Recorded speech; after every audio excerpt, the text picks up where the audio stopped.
कि हमारे पास हथियारों का भंडार तो है लेकिन उतना नहीं जितना हम चाहते हैं। तो जब इतना जितना तुम चाहते हो उतना हथियार नहीं था तो तुमको मंगल ग्रह से आदेश आया था कि ईरान पे जाके हमला कर दो, बैठते चुपचाप।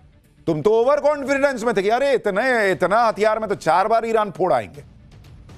अब अपनी हैसियत समझ में आ रही है। हमारे कह रहे हैं ट्रंप कि हमारे बहुत सारे तगड़े हथियार दूसरे देशों में स्टोर हैं। जो बाइडेन ने अपना सारा टाइम और अमेरिका का पैसा सब चीज जेलेंस्की को दे दिया। ट्रंप ने आरोप लगाया कि बाइडेन ने सारे हथियार और पैसे दे दिए लेकिन उसका विकल्प बनाने की नहीं सोची। तो आप सोच लेते, आप तो मुनीर से तलवे चटवाने में बिजी थे। आपको तो रेयर अर्थ मटेरियल की डील करनी थी। मुनीर वहां पर सेल्समैन बनकर दिखा रहा था। जो बाइडेन को गए हुए तो समय हो गया, आप ले आते सारे हथियार बना लेते, और जब नहीं था तो नहीं लड़ते। साथ में ट्रंप ये भी कह रहे हैं कि उन्होंने आकर चीजों को ठीक किया और अब अमेरिका के पास अनलिमिटेड हथियार है। अरे भाई मत पहले तय करो हथियार है या नहीं है। एक सांस में कह रहे हो हथियार नहीं है, एक में कह रहे हो अनलिमिटेड हथियार है। कह रहे हैं कि अमेरिका हमेशा युद्ध लड़ सकता है। तो फिर अमेरिका हमेशा युद्ध लड़ सकता है तो जेलेंस्की को जो हथियार दिए उसका रोना क्या रो रहे हैं आप? डोनाल्ड ट्रंप अपनी सनक में एक लाइन में क्या बोलते हैं और आगे 4 लाइन बाद क्या बोल देते हैं वही जानते हैं। World will be a safer place. यह अमेरिका बता रहा है कि दुनिया एक बहुत सुरक्षित जगह हो जाएगी जो अमेरिका कर रहा है उससे। तुमको दुनिया ने ठेका दिया था, टेंडर निकला था। हमने तुमसे कहा था कि जाके हमको सुरक्षित करो। अमेरिका की इस नौटंकी के चक्कर में दुनिया भर में लोगों की नौकरियों पर आफत आ सकती है। शेयर बाजार में लोगों का पैसा डूब गया, वहां मासूम लोग मर गए पूरे मिडिल ईस्ट के अंदर, वहां इजराइल में मर रहे हैं, ईरान में मर रहे हैं, दुनिया के लोग मरे जा रहे हैं और तुम कह रहे हो दुनिया सेफ जगह बन रही है। तमाशा करते हो तुम। यह अमेरिका का यही तमाशा है। और उसके बाद यह तमाशा करने के बाद अपने टी शर्ट पे यह लिख लेने से कि आई लव पीस, उससे तुम शांति के दूत नहीं हो जाओगे। युद्ध में अमेरिका के पैनिक होने का एक संकेत यह भी है कि ट्रंप अब यह चाहते हैं कि नेटो देश उनके साथ आए। क्यों आएंगे भाई? डोनाल्ड ट्रंप ब्रिटेन के प्रधानमंत्री को कोस रहे हैं कि वो ईरान के खिलाफ युद्ध में अमेरिका का साथ नहीं दे रहे हैं। ट्रंप कह रहे हैं कि फिर ये सो कॉल्ड स्पेशल रिलेशनशिप होने का फायदा क्या है? क्यों भाई, तुम तो अमेरिका हो, तुम तो भर दुनिया पे टैरिफ लगा देते हो, तुम दुनिया के चौधरी बने घूमते हो, तुमको दूसरों की क्या जरूरत है, लड़ो अकेले। दूसरी तरफ नेटो सेक्रेटरी जनरल ने अमेरिका और ईरान के हमले की तारीफ की लेकिन साथ में कह दिया कि नेटो इसमें शामिल नहीं होगा। युद्ध को लेकर ट्रंप की रणनीति पर इसलिए सवाल उठ रहे हैं क्योंकि युद्ध कब खत्म होगा ट्रंप प्रशासन के पास इसका कोई जवाब ही नहीं है। भयंकर कंफ्यूजन दिख रहा है। ट्रंप कह रहे हैं कि ईरान के खिलाफ पहले 4 से 5 हफ्तों के सैन्य अभियान का प्लान था लेकिन यह लंबा चल सकता है। ट्रंप दावा कर रहे हैं कि जरूरत पड़ी तो ईरान में सेना उतार देंगे। जिसके बाद यह सवाल उठ रहे हैं कि क्या अफगानिस्तान की तरह ट्रंप ईरान में 20 साल लड़ेंगे क्या? यह भी सवाल उठ रहे हैं कि जो ट्रंप अफगानिस्तान में सेना उतारने के लिए पिछली सरकारों को कोसते थे वो अब खुद ईरान में सेना उतारने की बात कर रहे हैं। सवाल उठ रहे हैं कि जो ट्रंप यह दावा करते थे कि उन्होंने तो अमेरिका को सबसे ताकतवर बना दिया, उस अमेरिका को ईरान को हराने के लिए जमीन पर सेना उतारने की जरूरत क्यों पड़ रही है? आप सोचिए, अभी 4 दिन के युद्ध में तेल की कीमतों में आग लग गई, दुनिया पैनिक मोड में है। अगर यह युद्ध लंबा चलेगा तो क्या ही होगा? युद्ध के लंबे खींचने का दूसरा मतलब यही है कि अमेरिका जितना ईरान को हल्के में ले रहा था, ईरान उससे कहीं ज्यादा आगे निकला। और ईरान ने यह सब कैसे किया? क्यों B-2 बॉम्बर और घातक मिसाइल फाइटर जेट से लैस अमेरिका को ईरान में सेना उतारने की जरूरत पड़ रही है, यह भी आपको आज आगे बताऊंगा। ईरान पर अमेरिका ने हमला क्यों किया, इसके पीछे का मकसद क्या है, इसे लेकर भी ट्रंप और उनकी सरकार घिर गए, क्योंकि इसे लेकर ट्रंप लगातार गोल पोस्ट चेंज कर रहे हैं। मैंने कहा ना, ट्रंप पैनिक में है बॉस। पिछले साल जब ईरान पर हमला किया तो कहा कि उसके पास परमाणु बम है, फिर हमला करके यह दावा किया कि ईरान के परमाणु साइट को हमने नष्ट कर दिया, फिर माहौल बनाया कि ईरान अपने लोगों को मार रहा है इसलिए वहां सत्ता परिवर्तन करना होगा, फिर दावा किया कि ईरान ट्रंप की जान लेना चाहता था, वो हमें मारता, इससे पहले हमने खामनेई को मार दिया। लेकिन जब अमेरिका में ही ट्रंप के ईरान पर हमले को लेकर सवाल उठने लगे तो अब ट्रंप प्रशासन नई थ्योरी लेकर आ गया। अब अमेरिका के विदेश मंत्री ने ईरान पर हमले का ठीकरा इजराइल पर फोड़ दिया। मार्को रूबियो ने कहा कि अमेरिका को यह जानकारी थी कि इजराइल ईरान पर हमला करने वाला है। अमेरिका को डर था कि अगर ईरान पर हमला हुआ तो वो अमेरिका के खिलाफ जवाबी हमला कर सकता है, इसलिए अगर हमने पहले कार्रवाई नहीं की होती तो हमें ज्यादा नुकसान उठाना पड़ता। यानी एक तरह से ट्रंप प्रशासन ने युद्ध के लिए इजराइल को जिम्मेदार ठहरा दिया, दिखाया कि यह युद्ध तो इजराइल की वजह से हो रहा है। अमेरिका को तो सिर्फ अपने हितों, अपने लोगों को बचाने के लिए उतरना पड़ा। मार्को रूबियो के इस बयान पर सवाल उठने लगे कि ईरान के विदेश मंत्री ने कहा है कि इसका मतलब ईरान से जुड़ा कोई खतरा नहीं था, अमेरिका इजराइल की वजह से युद्ध में आया।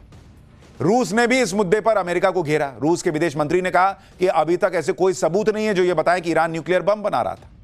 और मैंने आपको डे 1 से कहा कि ईरान पर जो अमेरिका ने हमला किया, देखिए खामनेई का राज लोगों को पसंद था नहीं था, वहां कुछ लोगों को गुस्सा था, वो अपना सत्ता परिवर्तन करते नहीं करते जो करते, भर दुनिया में जहां लोग असंतुष्ट होंगे सरकार से, ये टेंडर किसने दिया है? डोनाल्ड ट्रंप और अमेरिका को कि हम आएंगे, हम बम फोड़ देंगे, हम लोगों को मार के तुम्हारे यहां सत्ता परिवर्तन कर देंगे। ये किसने तुमको दे दिया? और तुमको खुद ही नहीं पता कि तुम क्या कर रहे हो। कभी कह रहे हो हमको मार देता इसलिए मैंने पहले मार दिया, कभी कह रहे हो इजराइल मारने वाला था इसलिए हमको उसमें घुसना पड़ गया, कभी कह रहे हो वो परमाणु बम बना रहा था इसलिए मुझे जाना पड़ा। तो पिछले बार तो तुमने परमाणु साइट फोड़ दी थी, तो आज क्यों घुसे हो? और कभी कहते हो वहां सत्ता परिवर्तन करने गए।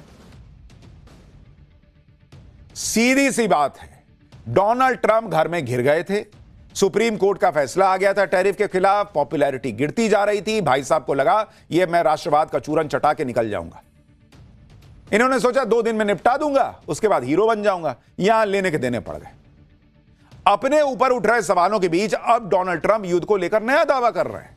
डोनाल्ड ट्रंप ने कह दिया कि ईरान का डिफेंस, एयरफोर्स, नेवी और लीडरशिप सब तबाह हो चुके हैं।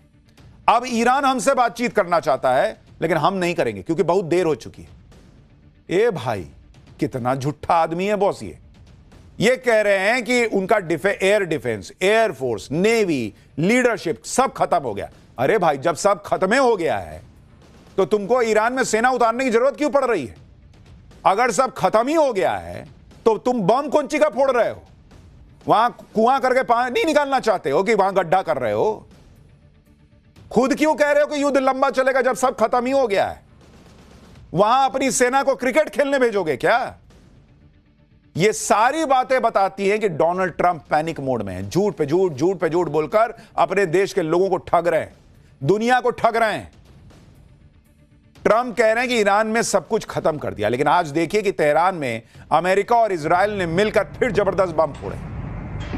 ये धुएं का गुबार देखिए, और इसी से आपको अंदाजा लग जाएगा कि ईरान में हुआ यह धमाका कितना भयावह था। तो जब सब खत्म हो गया तो ये किस चीज के लिए फोड़ रहे हो ये बताओ? दिवाली का पटाखा बच गया है जो तुम सोच रहे हो कि खत्म कर देते हैं, अगले साल तक जो है वो खत्म हो जाएगा या फिर खराब हो जाएगा। अब तेहरान पर अमेरिका और इजराइल के हमले का दूसरा वीडियो देखिए। तेहरान पर मिसाइलों की ऐसी बारिश हुई कि वहां चीखें निकल गईं। सच्चाई यही है कि अमेरिका और इजराइल को मिलकर पूरी ताकत लगानी पड़ रही है ईरान को रोकने के लिए, और ईरान रुक नहीं रहा। आज अमेरिका और इजराइल ने ईरान के उर्मिया में भी एयर स्ट्राइक की और वहां 3 मिलिट्री ठिकानों को निशाना बनाया है। आज ईरान की राजधानी तेहरान में अमेरिकी हमले की एक और तस्वीर आई। तेहरान के पारदीस शहर में भीषण हमले हुए। रिहायशी इलाकों के साथ लगी पहाड़ियों पर यूएस इजराइल ने कई मिसाइलें फोड़ दी। हमले के बाद आसमान में दूर तक धुएं का गुबार दिख रहा था। लेकिन ईरान इतनी मार खाने के बाद भी लड़े जा रहा है। सवाल है कैसे? यह भी अपने आप में बहुत गजब है। ईरान ने अपने मोज़ेक डिफेंस डॉक्ट्रिन को पूरी तरह से लागू कर दिया है। अब यह मोज़ेक पॉलिसी क्या भला है बॉस? सुनिए जरा। ईरान की मोज़ेक पॉलिसी के मुताबिक IRGC यानी इस्लामिक रेवोल्यूशनरी गार्ड कॉर्प्स को 31 अलग अलग यूनिट्स में बांटा गया है। राजधानी तेहरान की सुरक्षा एक यूनिट करेगी। इसके अलावा ईरान के 30 अलग अलग प्रांतों के लिए एक एक यूनिट बना दी गई है। हर यूनिट के कमांडर के पास टैक्टिकल पावर होगी, यानी वो अपने फैसले लेने के लिए एकदम फ्रीडम है, उसको स्वतंत्र होगा। ये कमांडर खुद तय कर सकते हैं कि उन्हें मिसाइल दागनी है या ड्रोन छोड़ना है, गुरिल्ला युद्ध करना है या फिर कौन सी युद्ध नीति अपनानी है। यूनिट कमांडर्स को किसी से भी इजाजत लेने तक की जरूरत नहीं है। यानी ईरान एक देश के तौर पे तो लड़ रहा है, लेकिन उसकी 31 अलग अलग यूनिट लड़ रही हैं और सब अपने अपने हिसाब से स्ट्रैटेजी बनाकर फोड़ रही हैं। यानी अमेरिका एक ईरान से लड़ रहा था, ईरान ने अलग अलग 31 ईरान बना दिए। लड़ो, अब कैसे लड़ोगे? और शायद इसलिए ट्रंप कह रहे थे कि ईरान में सेना उतारने की जरूरत पड़ सकती है। ईरान में युद्ध के बीच आज एक चर्चा वहां आए भूकंप को लेकर भी है। आज दोपहर ईरान में भूकंप के झटके महसूस हुए। दक्षिणी ईरान के गेराश इलाके में 4.3 की तीव्रता का भूकंप आया। भूकंप का केंद्र जमीन से 10 किलोमीटर नीचे था। भूकंप के ये झटके ईरान के फारस प्रांत में महसूस किए गए। वहीं सोशल मीडिया पर न्यूक्लियर टेस्ट की अफवाह फैल गई। लेकिन एक्सपर्ट्स ने न्यूक्लियर टेस्ट की संभावना से इनकार किया। अफवाह इसलिए फैली क्योंकि युद्ध में ईरान के न्यूक्लियर साइट्स पर हमले हो रहे हैं, लेकिन एक्सपर्ट्स और यूएसजीएस ने इसे साफ किया कि 4.3 मैग्नीट्यूड का भूकंप न्यूक्लियर टेस्ट जैसा नहीं होता बॉस। पूरे मिडिल ईस्ट में ईरान की मिसाइलों और ड्रोन का खौफ है। ईरान के काउंटर अटैक में यूएई में भी पैनिक मचा। लेकिन अब आप वहां का लीडरशिप देखिए बॉस। वहां यूएई में लीडरशिप ने स्थितियों को कंट्रोल कर रखा है, कहीं कोई पैनिक ना बढ़े इसके लिए वहां के राष्ट्रपति, यूएई के राष्ट्रपति मोहम्मद बिन जायद अल नहयान खुद बाहर निकल आए बॉस और मॉल में चले गए, जहां वो लोगों से मिले, छोटी बच्ची को पास बुलाकर फोटो खिंचवाया, उसका हाथ चूमकर यह मैसेज दिया कि वो उन्हें यूएई के हर नागरिक को की सुरक्षा की उन्हें फिक्र है। ये बॉस यूएई। अपने यहां कुछ लोग ज्ञान देने लगे थे कि अरे दुबई में प्रॉपर्टी लोग खरीदते हैं, दुबई में बसने जाते हैं, दुबई तो तबाह हो गया।